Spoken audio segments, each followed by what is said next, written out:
सहनावतु सहनौ भुनक्तु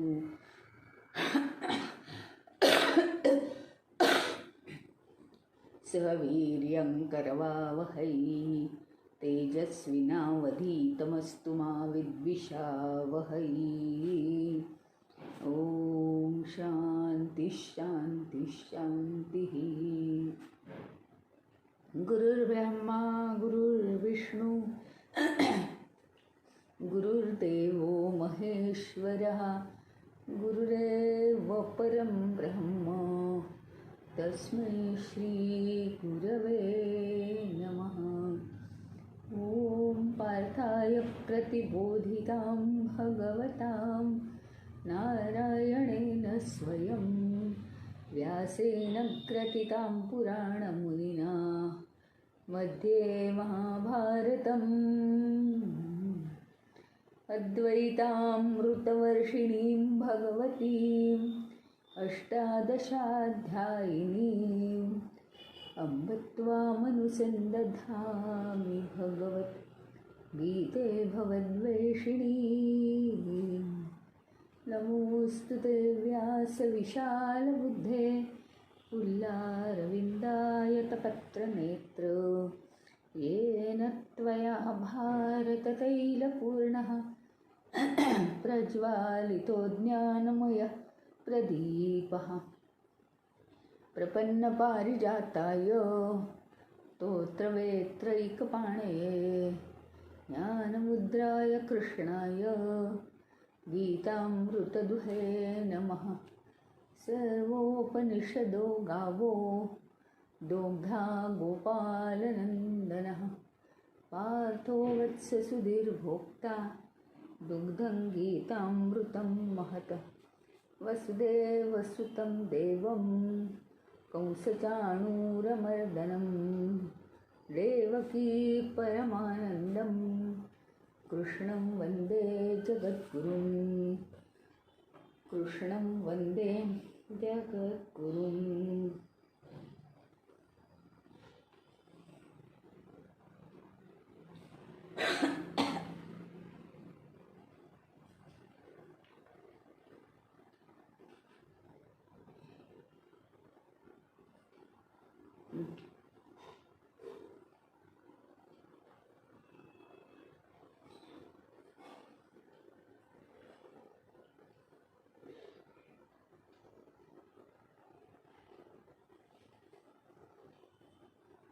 अठ्ठेचाळीसाव्या श्लोकात आता कर्माबद्दल चाललंय सगळं, की कर्म जीवनात किती महत्वाचं आहे. हे कर्म केल्याशिवाय माणसाच्या आयुष्याला गतीच येत नाही. कर्म जर करत राहिली, आपण म्हणतो ना दिवसभर कामं, नाही परमेश्वराचं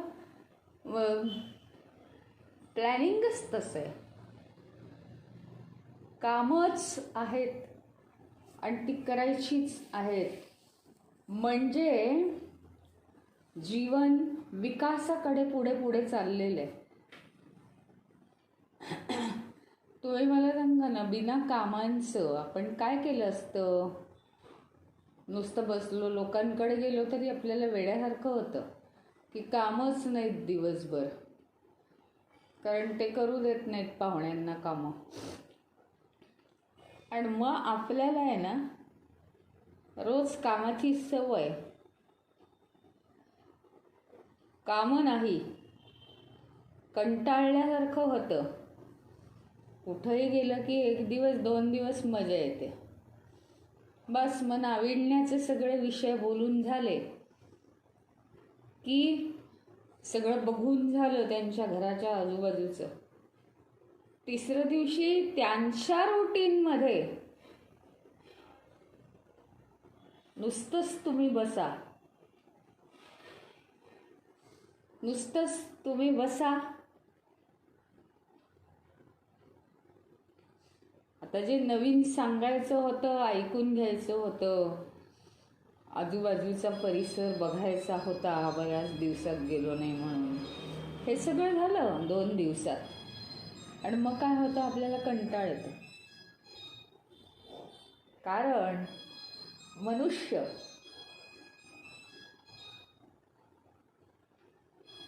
स्वतःच्या घरात रोज एका मागोमागे किती कामं करतो. प्लॅनिंगच असतं त्याचं. हे झालं की ते झालं की ते झालं की ते, आणि सगळा दिवस निघून जातो. ॲक्च्युअल हे चांगलं आहे का वाईट आहे? चांगलं आहे. आणि आपण कंप्लेंट करतो चांगल्या गोष्टींची. काय बाई कामं, दिवसभर कामं पुरतात. अरे नाही, दिवसभर ती पुरावीत. असं परमेश्वराचं प्लॅनिंग आहे. त्यामुळे कामं करून करून त्या कामात कौशल्य निर्माण होतं. मन रिकामं राहत नाही. मन रिकामं राहिलं की सैतानाचं घर होतं. मन त्या कर्मानी भरून जातं आणि वेळ कधी गेला कळत नाही. थकून भागून आपण झोपून जातो. म्हणजे आपण कागाळ्या करत नाही कोणाच्या, कोणामागून बडबड त्यांच्याविषयी, हे आपण सगळं टाळू शकतो. कर्मांनी अतिशय आपला विकास होतो. मन शुद्ध आणि पवित्र राहण्यासाठी आणि ॲटोमॅटिकली त्याच्यामुळे बुद्धी शार्प होण्यासाठी आपल्याला कर्मांचा उपयोग होतो. मग ते कर्म कसं करावं वगैरे तुम्हाला सगळ्यांना माहितीच आहे. आता खूप वेळा रिव्हिजन झाली, त्याच्याविषयीच चाललेलं आहे. काय सांगितलं आहे बारकाईने, अनेक गोष्टी सांगता सांगता भगवान आता या विषयावर या श्लोकामध्ये सांगतायत की नियतकर्म आपल्या दृष्टीने एवढं महत्त्वाचं आहे. विकास तर होतोच, सोडून द्या. काय माहिती का, काही कर्म ही माझ्या स्वतःवर अवलंबून नाही आहेत. काही घरातली कर्म आहेत ना, मी केली की ती होतात. मी केली की ती कर्म होतात. त्याच्यामुळे ती फक्त माझ्यावर अवलंबून आहेत. पण काही कर्म, उदाहरणार्थ ऑफिशियल कामं, कोणाच्या सह्या हव्यात आणि मग काय होतं, खूप हेक्टिक होते. तो मनुष्य भेटत नाही. अमक्या 10 जणांच्या सह्या हव्यात, 10 डॉक्युमेंट्स तयार करायची आहेत. मग आपल्याला वैताग येतं. हे एक उदाहरण. अशी अनेक कामं असतात की जी समष्टीवर अवलंबून आहेत. मग काय होतं माहिती का, किंवा दुसरी कोणतीही कर्म असतील ज्याच्यामध्ये खूप विघ्न येतात, खूप बाधा, खूप अडीअडचणी येतात, लवकर ते काम होत नाही. आपल्याला काय आहे, सगळं बराबरा आवरून जपून जायचं, म्हणजे आराम. झालं कर्म एकदाचं, ठेवून द्यायचं. हा माणसाचा स्वभाव आहे. परंतु कर्म ही आपल्याला जीवनाचा वेळ घालवण्यासाठीच कर्म आहे. आता तुम्ही मला सांगा ना, समजा प्रवास आहे, हां, खूप लांब गेलात तुम्ही, काश्मीरला गेलात, 3 दिवस प्रवास आहे. 3 दिवसाचा प्रवास हा काश्मीरला जाण्यासाठी वेस्ट नाहीये. 3 दिवसाचा जो प्रवास आहे हा काश्मीरला जाण्यासाठी वेस्ट आहे का सांगा बरं. आपण पोहोचणार आहोत की नाही आपल्याला पाहिजे त्या ठिकाणी. तसा कर्म करणं जीवन प्रवासामध्ये हा वेस्ट ऑफ टाईम नव्हे. आपण म्हणतोय कामच होत नाही, किती वेळ वाया जातो माझा. नाही, ते काम करण्यासाठीच जीवन आहे. ते काम करण्यासाठीच जीवन आहे. त्याच्यामुळे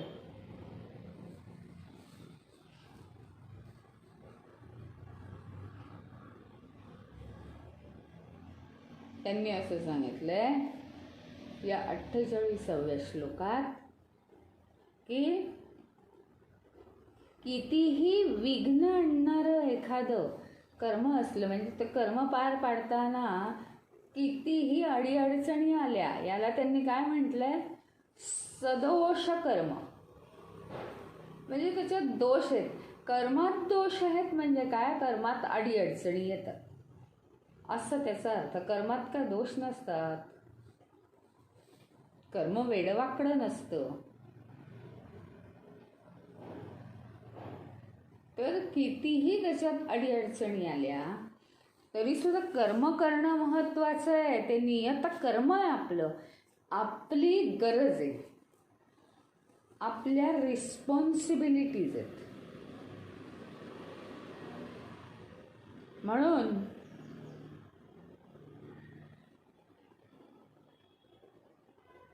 काय म्हणतात बघू, सहजम कर्म कौंतेय, जे सहज सहज सहज आपल्या पुढे येतं आणि केलं जातं, याला काय म्हणायचं, नियत कर्म. सहज सहज सहज आपल्या समोर येतं आणि ते आपण करू लागतो, याला नियत कर्म करायचं म्हणतात. सदोषम अपि न त्यजेत, जरी ते सदोष असलं, दोषपूर्ण असलं, म्हणजे त्याच्यात जरी काम करण्यामध्ये अनेक अडीअडचणी विघ्न असली तरी सुद्धा न त्यजेत, ते टाळू नये, त्याचा त्याग करू नये. सर्वारंभाही दोषेण.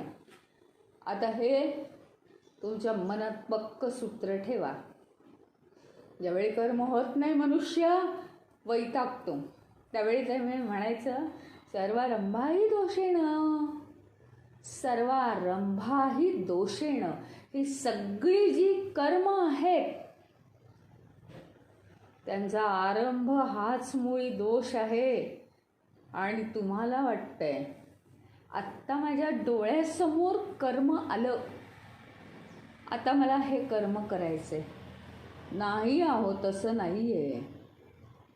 जे कर्म आपण करणार आहोत ना, आत्ता डोळ्यासमोर ते कर्म आलं, ते कर्म हे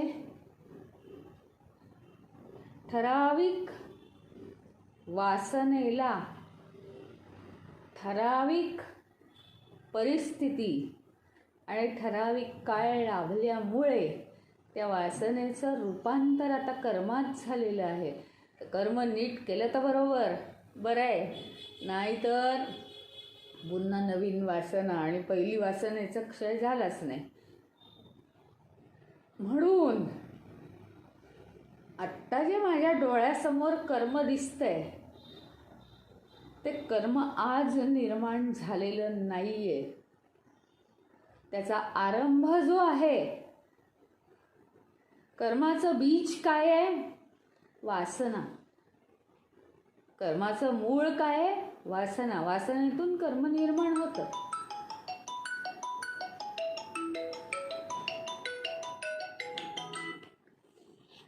वासनेतून कर्म निर्माण होतं.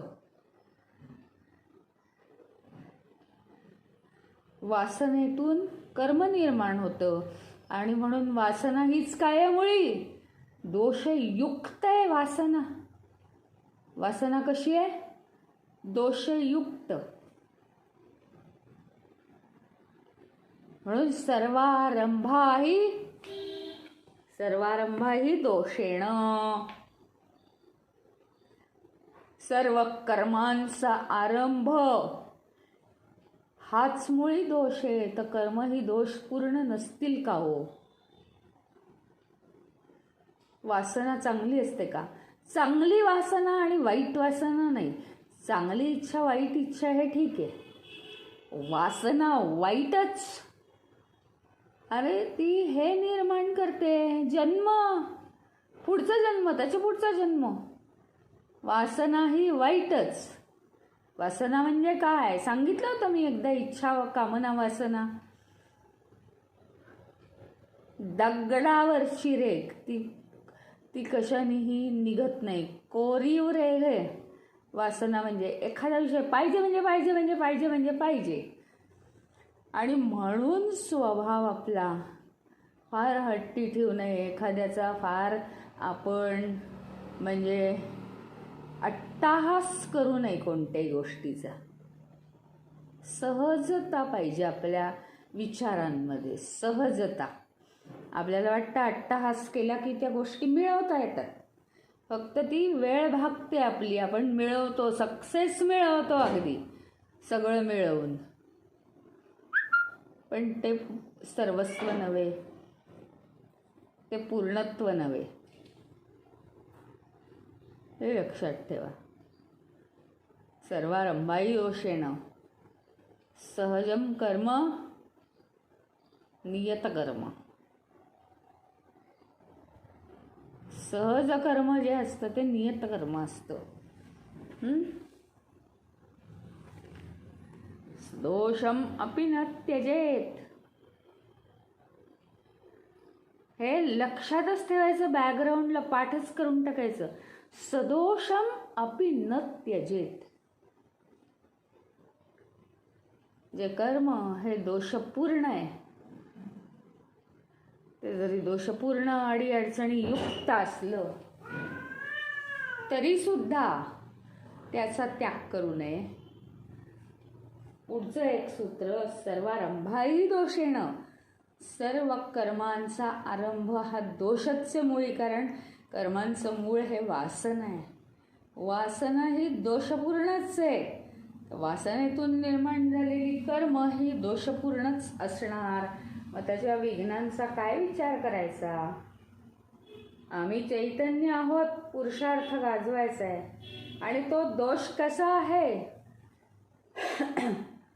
धूमे नाग्नी रिवावृताः. दोषानेच कर्म जर वेढलेली आहेत. कशाप्रमाणे माहिती का? ज्याप्रमाणे अग्नी धुरानी माखला जातो.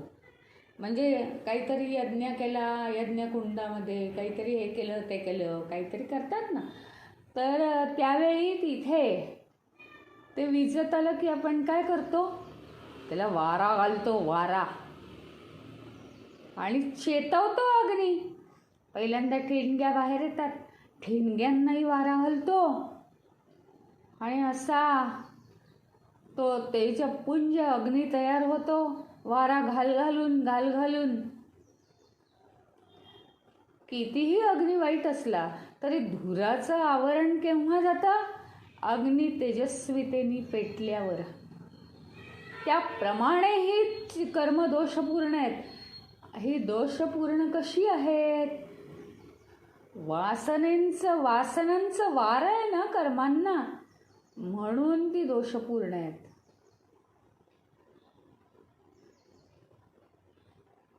त्यामुळे आपल्याला जर अग्नीप्रमाणे तेजस्वी अशी ज्योत हवी असेल आपल्या जीवनाच्या विकासाची, तर हा जो मळ भरलेला आहे, हा जो धूर कव्हर झालेला आहे या कर्मांना, तो धूर म्हणजे विघ्न निर्माण झाल्यामुळे जीवनरूपी अग्नी मंदावलाय.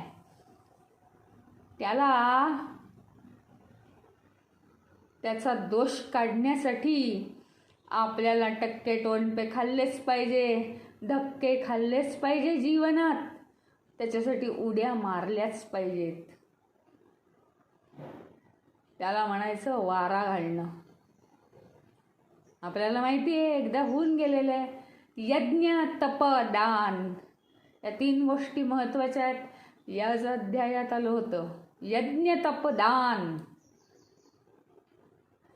यज्ञ म्हणजे कर्म. त्या कर्मासाठी जे जे प्रयत्न करावे लागतात, उलट कठीण कर्म हे पुरुषार्थाचं लक्षण आहे. त्याला तोंड कसं द्यायचं आणि ते कर्म पूर्ण कसं करायचं आणि त्या वासनेचा क्षय कसा करायचा आणि त्याच्यातून मुक्त कसं व्हायचं, उलट हाच पराक्रम आहे. हाच एक पराक्रम आहे. का मग त्याच्यापासून मुक्त व्हायचं? आमचं साहस, धाडस, पराक्रम हे चैतन्याचं मुख्य लक्षण आहे. अहो, नाही आहोत का आम्ही चैतन्य? मग का नाही करायचंय? ज्याचा आपण उपयोग करत नाही ती गोष्ट संपून जाते. उपयोग केला पाहिजे. पेनाचा उपयोग न करता तो तसाच पडून राहिला, वाळून जातो. काहीही करा तुम्ही, किती प्रयत्न करा, नवीन भरलेला पेन चालूतच नाही. फेकून द्यावा लागतो तो कचऱ्याच्या बादलीत. त्याप्रमाणे आपल्याला जन्मजात चैतन्य म्हणून पराक्रम लाभलाय. तो पराक्रम, साहस, धाडस हे आपण नको आहे का करायला? करायला पाहिजे. धूमेन अग्निरिवावृताः. धूमेन अग्नी, धूमेन धुरामुळे. अग्नी कसा होतो? झाकला जातो. इव आवृताः. ज्याप्रमाणे धुराने अग्नी आवृत्त होतो, त्याला आवरण पडतं, त्याप्रमाणे कर्मांना वासनातून निर्माण झाल्यामुळे दोषरूपी धुराचं आवरण पडतं.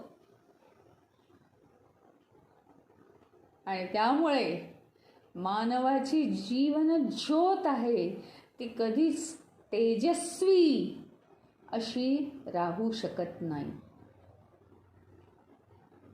कधीच तेजपुंज होऊ शकत नाही.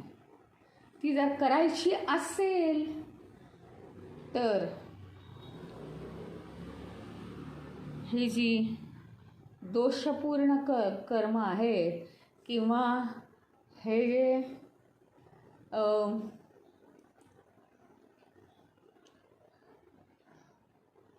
धूर रूपी म्हणजे दोषरूपी धूर, हा जो कर्मरूपी अग्नीला वेढलेला आहे, तो त्या कर्मामध्ये आलेली जी विघ्न आहेत, ती विघ्नरूपी वारा, तप, कष्ट करून करून करून, वारा घालून घालून घालून, त्याच्यासाठी कष्ट करून करून, फेस करून करून आपण काय केलं पाहिजे? तो अग्नी चेतवला पाहिजे.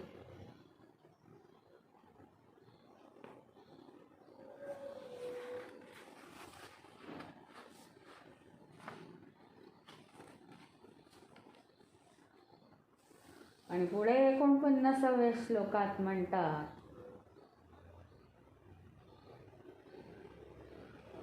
असक्तबुद्धी सततम, असक्तबुद्धी सर्वत्र, जितात्मा विगतस्पृहः, नैष्कर्म्य सिद्धिं परमां संन्यासेनाधिगच्छति.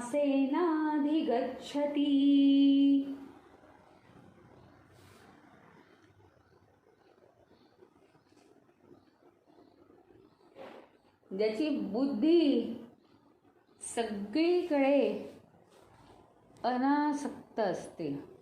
असक्त म्हणजे आसक्तच्या विरुद्ध. आसक्ती अनासक्ती. अनासक्ती म्हणजे असक्ती.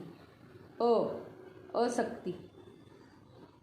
तर काय असतं, माणसाची बुद्धी अनासक्त होते जेव्हा, म्हणजे ती चिकटलेली राहत नाही कशाला.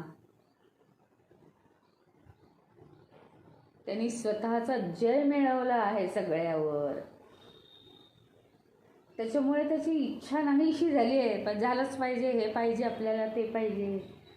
म्हणजे आपल्या कर्मांसाठी लागणाऱ्या गोष्टी मिळवायच्याच आहेत.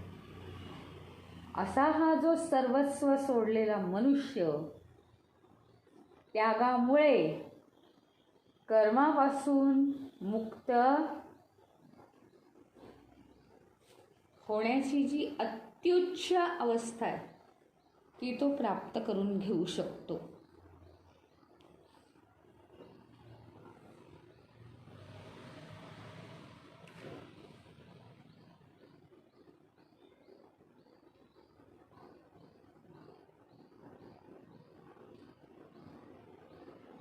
त्याच्यासाठी आपल्याला आधी अनासक्ती आली पाहिजे, मग सगळं आपल्याला करता येतं.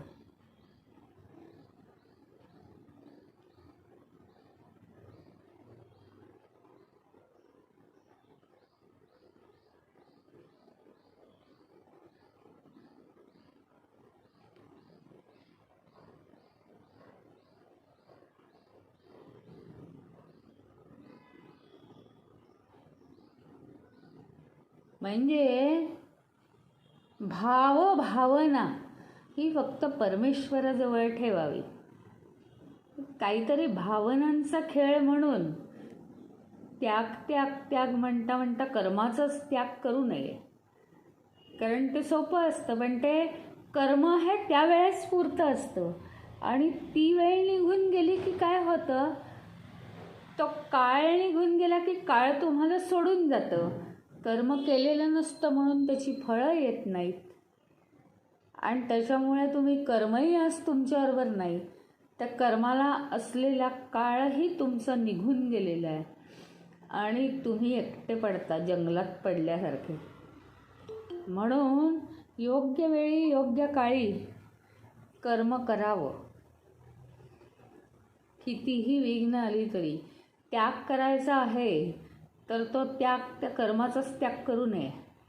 त्याग करायचा आहे तो आसक्तीचा त्याग करावा, मोहाचा त्याग करावा आणि कर्माला मात्र जीवनात खूपच महत्त्व द्यावं.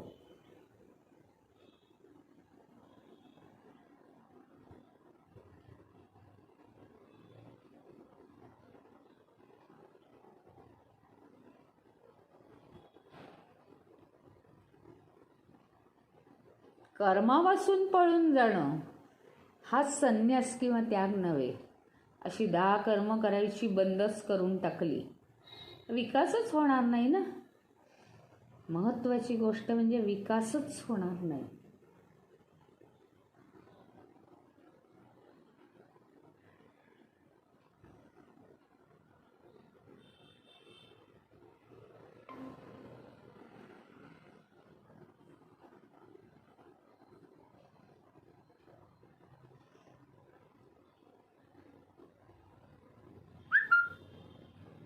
असं इतकं म्हणजे अनासक्त जर जीवन झालं तर होतं काय माहिती का, अनासक्त जीवन झालं तर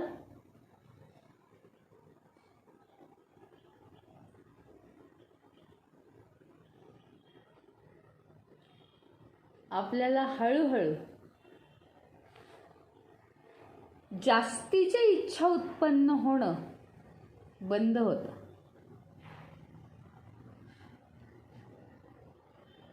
नको आता ते कशाला पाहिजे, आता काय करायचं, रोज किती वेळा वापरणार ते. नाही तर आसक्ती असेल ना तर हे पाहिजे ते पाहिजे ते पाहिजे ते पाहिजे. कधी काय त्याचा उपयोग होणार आयुष्यात एकदा, तोही आपला विचार नसतो.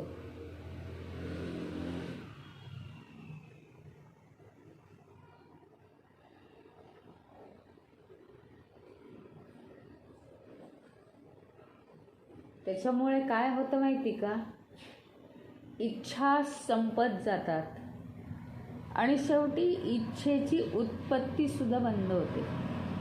निर्माणच होत नाहीत इच्छा निर्माण होत नाहीत. म्हणजे तुमच्या सर्वांच्या मनात पहिलं असं आले असेल, इच्छा निर्माण होत नाही मग उद्या मला जेवणाची इच्छा होणार नाही.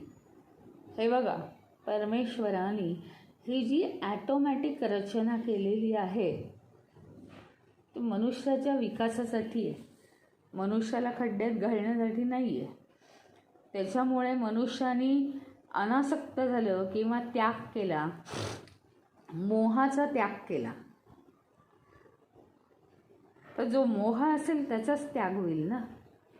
अन्न खाणं हा काय मोह आहे? जीवनास आवश्यक असणारी गोष्ट आहे. हेच आपल्याला कळत नाही आहे.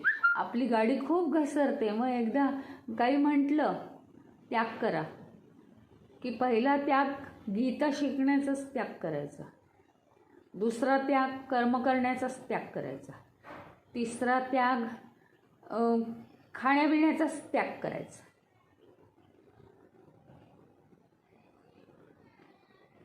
परमेश्वराला काळजी वाटली पाहिजे ना आपली, असं आपलं असतं. म्हणजे टोकं गाठतो आपण, टोकं गाठण्यासारखं काही नाही आहे.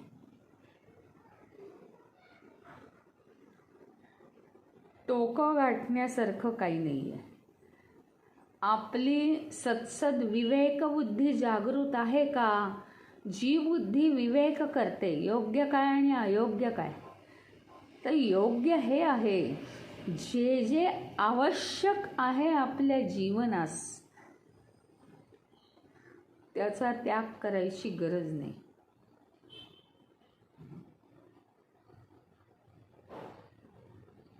त्याचा त्याग करण्याची गरज नाही आहे.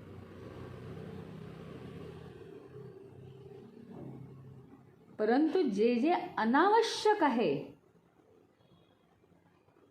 अभ्यासाने हळूहळू त्याचा त्याग होतो. त्याचा त्याग म्हणजे काही आपल्याला त्रास होऊन होत नाही, काही ॲटोमॅटिक त्याचा त्याग होतो.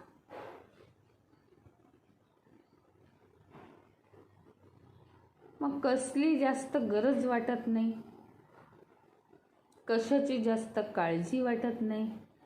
जीवनातनं कॉम्पिटिशन नष्ट होते. बस मी माझ्या जगण्यासाठी आलो इथे, बाकी दुसऱ्याचं दुसऱ्याजवळ.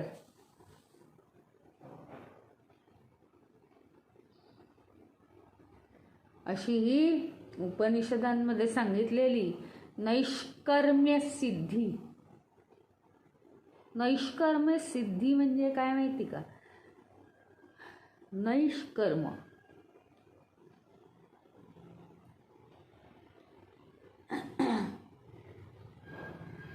कर्म करायला आधी आता शिल्लक पाहिजेत ना वासना.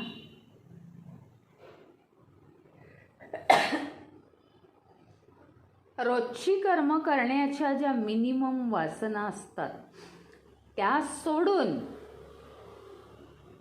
ज्या ज्या इतर वासना आहेत त्या हळूहळू संपायला लागतात, कारण अनासक्त बुद्धी वाढते.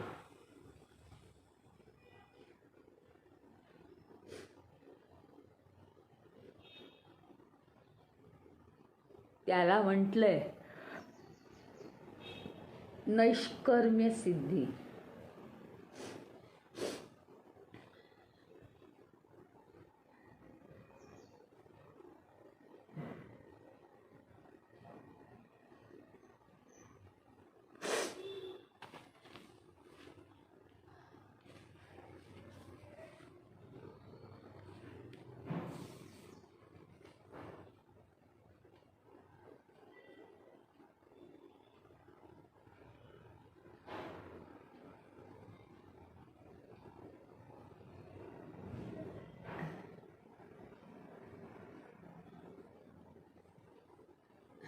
समजा उदाहरणार्थ अज्ञान.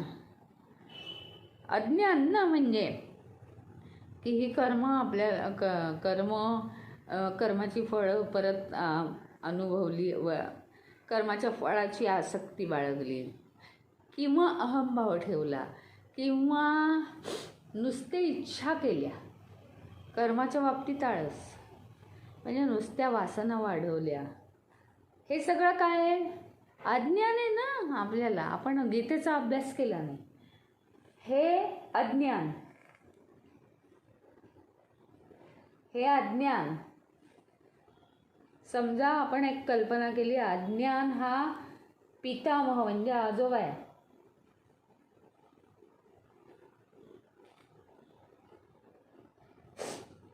त्याचं ज्ञान कधी होतं? चैतन्याचा शोध घेऊ गेला तर.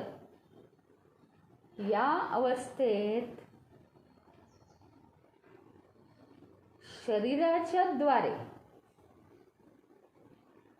आपण व्यक्त करतो, हो की नाही? शरीराद्वारे आपण सगळं व्यक्त करतो.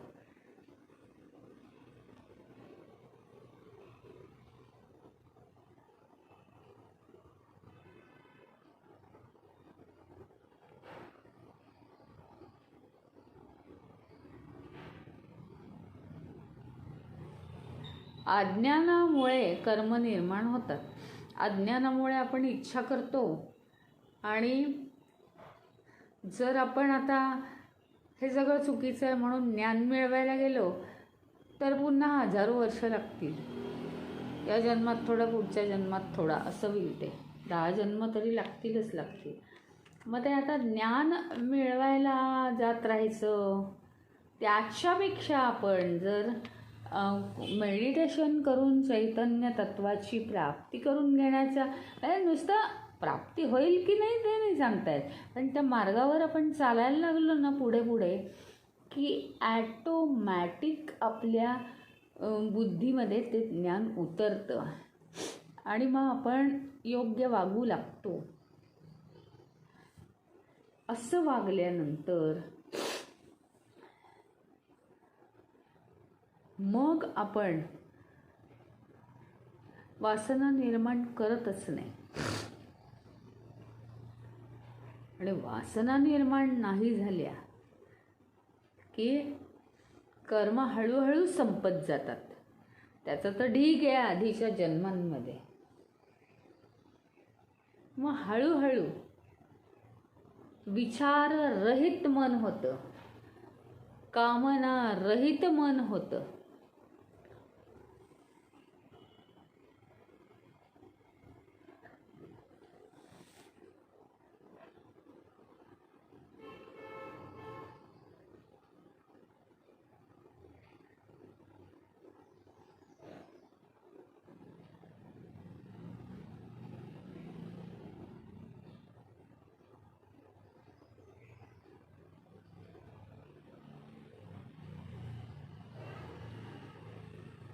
आपण जर अहंकार रहित कर्म करायला सुरुवात केली, परमेश्वराला समर्पित करायला सुरुवात केली, तर बोनस मिळतो, बोनस पॉईंट. काय तर वासना आहेत ना जुन्या, त्या हळूहळू विरघळूनच जातात. प्रत्येक वासनेची मग कर्म करायची आवश्यकता राहत नाही. केव्हा माहिती का? जेव्हा 100 वासनांची कर्म भगवंत सांगतात त्या नियमांनी केली. अहंकार नको, भगवंताला कर्म समर्पित करायचं, मागे केलेलं कर्म आठवायचं नाही, अशी तुम्ही 100 कर्म मोजू शकता. अशी 100 कर्म केली, मग जी आपली धारणा बनते किंवा मनुष्य ज्या वळणाला लागतो त्या वळणाला ॲटोमॅटिक वासनांचा प्रभावच आपल्यावरचा नष्ट होतो आणि वासना रहितता येते आपल्याला. म्हणजे त्या वासना आहेत ना, प्रत्येक वासना आता आहेत, पण त्या प्रत्येक वासनेची कर्म होण्याची आता गरजच नाही राहिली. म्हणजे आम्हाला कुंभार जसा मातीच्या माठाला आकार देतो तसा आम्हाला आकार येईपर्यंतच हे वासनांची कर्म निर्माण होणार. मग ती आम्ही करायची, अहंकार रहित करायची, ईश्वराला समर्पित करायची. कर्मामध्ये कुशलता वाढवायची, अतिशय सुंदर कर्म करायचे, हे सगळं झालं पाहिजे. त्या ह्याने मनबुद्धी आणि अहंकार रहित चित्त, अहंकार रहित कर्म, याच्यामुळे मनुष्य जो घडतो, त्याच्यामुळे आता वासनेतून कर्म निर्माण होणार नाही. वासनेचा माझ्यावरचा पगडाच संपला, वासनेची ताकद नष्ट झाली आणि वासना आता एका जागी ॲटोमॅटिक क्षय पाहू लागली, तिची शक्तीच गेली हो आता. त्यामुळे ती हळूहळू विरघळायला लागली.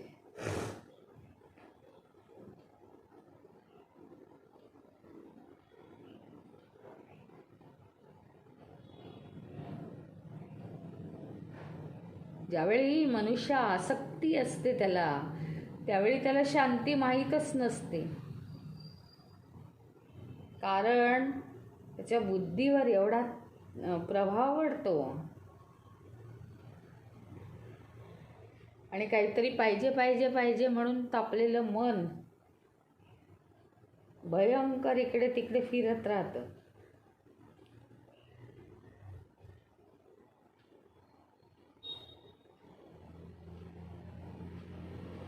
या आसक्तीचा सगळ्यावर परिणाम होतो आणि विस्मरण सुद्धा होऊ शकतं. म्हणून अनासक्त बुद्धी पाहिजे, म्हणजे बुद्धीवर सुद्धा उत्तम परिणाम होतो.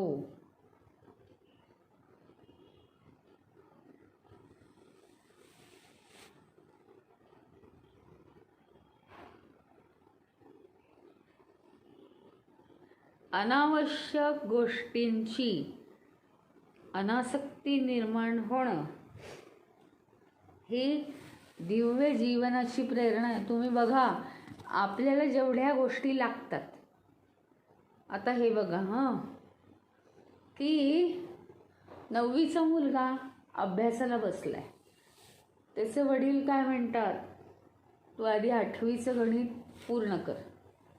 मान्य आहे, मग 9वीचंही गणित पूर्ण कर आणि तू 9वीतच 10वीचं गणित पूर्ण कर, म्हणजे तू गणितज्ञ बनशील. ही बाब जी आहे ती बरोबर आहे का? अति तिथे माती ना. जो मुलगा 9वीत आहे, हा ठीक आहे, कच्चं गणित राहिलं असेल तर 8वीचं गणित पूर्ण करून 9वीच्या गणिताकडे वळलं.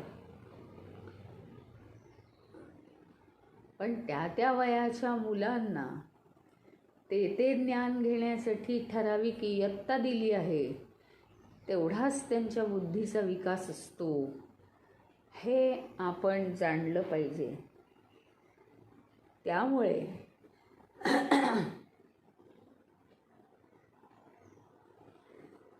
संन्यासाविषयीच्या ज्या कल्पना आहेत, संन्यासाविषयी, संन्यास म्हणजे काय, अनासक्त, आवश्यक तेवढंच करायचं.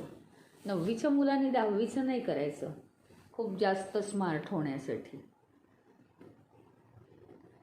आवश्यक तेवढंच करायचं आणि अनावश्यक गोष्टींचा त्याग करून टाकायचा. आता गरज आहे का आत्ता या काळात मला त्याची, नाही ना, मग कशाला ते कर्म करत बसायचे,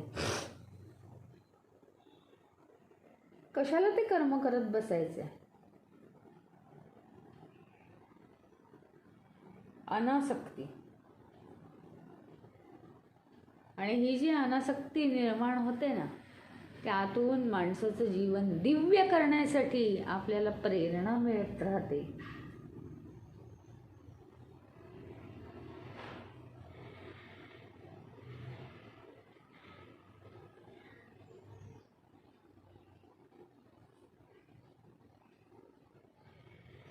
अनासक्तीमुळे हळूहळू अहंकार जाऊ लागतो.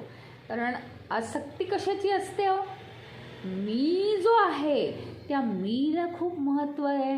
मग मी, माझे नातेवाईक, माझ्या वस्तू, मला हे हवं आहे, मला ते हवं आहे, केवळ मीचा विचार असतो. पण ज्यावेळी अनासक्ती होते, हे काय करायचं आपल्याला? आपल्याला कशाची गरज नाही आहे, परमेश्वर मिळाला आहे ना. आणि जेवढं कर्म आवश्यक आहे तेवढं आपण करायचं आहे शांत राहून. यातून काय होतं माहिती का? हळूहळू अहंकार कमी होतो. जो अहंकार जन्मानुजन्म पिघळत नाही, अहंकार नष्ट होतो. अतिशय मोठं गिफ्ट आहे हे, अहंकार जाणं निघून. अहंकार नष्ट होतो कारण आपल्याला जरा अलिप्तता येते. आवश्यक तेवढंच करायचं आहे आता आपल्याला आजपासून. आपण जर मागे वळून पाहिलं तर प्रत्येकाच्या जीवनात प्रत्येकाचं जेवढं वय आहे, आता किती वर्ष उरलेली आहेत आपल्या तब्येतीनुसार ती ठरवा. त्याच्यानुसार इतकी वर्ष लोटली आणि इतकी वर्ष शिल्लक राहिली आहेत, त्याच्यात आपली दुखणी किती ते ठरवा. आणि आता ह्याच्यापुढे आपल्याच्याने काय काय होणार आहे. मग आता एकही मिनिट आपण वाया घालवायचा नाही अनावश्यक गोष्टींमध्ये, अनावश्यक गोष्टींच्या आसक्तीमध्ये. याच्यापुढे एकही वस्तू आता आवडते म्हणून नवीन आणायची नाही आहे. आत्तापर्यंत जे मिळवलं ते जन्मभर पुरणार आहे. माझ्यासाठी बाकीच्या घरातल्यांना काहीही करू दे, त्यांच्यावर रिस्ट्रिक्शन नाही आहे, त्यांच्या वयाप्रमाणे ते करतील. मला जर गीतेचं ज्ञान घ्यायचं आहे, मला जर चैतन्य प्राप्त करून घ्यायचं आहे, तर त्यातनं मला एवढंच ठरवलं पाहिजे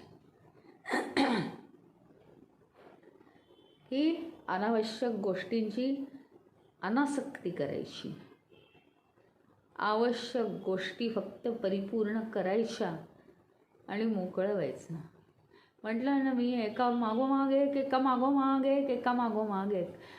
अहंकार रहित, कर्म फलाची इच्छा रहित अशी जर कर्म केली, कर्मामध्ये कुशलता येतेच, बुद्धी अत्यंत शार्प होते आणि ही जीवनाची जी ज्योत आहे ती तेजोमय होते. आणि वासना विरघळू लागतात आत्ता चित्तामध्ये, जुन्या वासना. कारण आता त्यांची ताकद निघून गेली, वासना झाल्या म्हाताऱ्या. ही गोष्ट आयुष्यात प्रत्येकाच्या आली पाहिजे. त्यांची ताकद आम्ही काढून घेतली. कशाने ताकद जाते वासनांची? एक अहंकार रहितता आली आपल्याला आणि आसक्ती रहितता आली तर गरज नाही आहे कशाचा मोह करायची.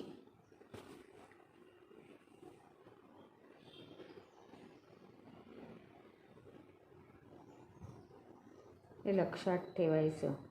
आणि म्हणून ते नैष्कर्म्य अवस्था आली पाहिजे आपल्याला. मग ही नैष्कर्म्य अवस्था कशी अनुभवाला येऊ शकते, आत्ता जी वर्णन केली ती, हे आता भगवान 50व्या श्लोकात उद्या सांगणार आहेत.